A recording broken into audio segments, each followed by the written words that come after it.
తిరుపతి జిల్లా Gudur assembly TDP అభ్యర్థిగా గూడూరు మాజీ ఎమ్మెల్యే పాషం సునీల్ కుమార్ ను నారా చంద్రబాబు నాయుడు, పవన్ కళ్యాణ్లు శనివారం ప్రకటించారు. దీనిపై స్పందించిన పాషం సునీల్ కుమార్ వారిద్దరికీ ధన్యవాదాలు తెలియజేశారు.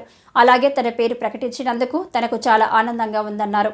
గూడూరు నియోజకవర్గ పరిధిలోని 6 మండలాల టీడీపీ మండల అధ్యక్షులు కూడా కృతజ్ఞతలు తెలిపారు. టీడీపీ, జనసేన పార్టీల నాయకులు, కార్యకర్తలందరూ కలిసి పనిచేసి తనను గెలిపించాలని ఆయన కోరారు.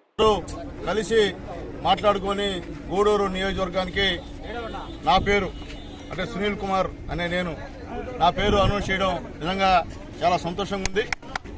ముఖ్యంగా ఈ సందర్భంగా మా నాయకులు, యువ నాయకులు, రాబోయే రోజుల్లో మా కాబోయే నాయకులు నారా లోకేష్ గారికి మనస్ఫూర్తిగా చేతులెత్తి నమస్కారం చేస్తున్నాను.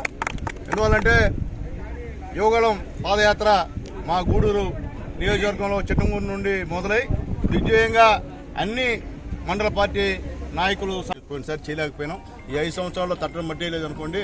కానీ మా బాధ్యత నిన్న ఏరూరు తిరుగుతుంటే ఆడవాళ్ళు నా పేరు తవ్వుకు వచ్చారు. ఏమయ్యా కాలువలు లేవా, ఏం చేస్తున్నాను అమ్మా, నేను ఇప్పుడు ఎమ్మెల్యేనే కదమ్మా. ఎమ్మెల్యే అంటే ఏం గెలిపించిన ఎమ్మెల్యే కనిపిస్తే కదా, పత్తా లేకుండా పోయాడు. ఎవరున్నాడు మేము నిన్నే ఆడతాం, నీతో కొట్లాడతాం, చేసినా చేయకపోయినా నువ్వేనయ్యా, నువ్వు లోకల్ అయ్యా, నువ్వు ఇక్కడ పోయా, నువ్వు ఓడిపోయినా కనిపిస్తావు, గెలిచినా కనిపిస్తావా అని చెప్పి వాళ్ళు అరగంట సేపు నాతో వాదన దిగిన తర్వాత అమ్మా నేను చేయిస్తాను చెప్పి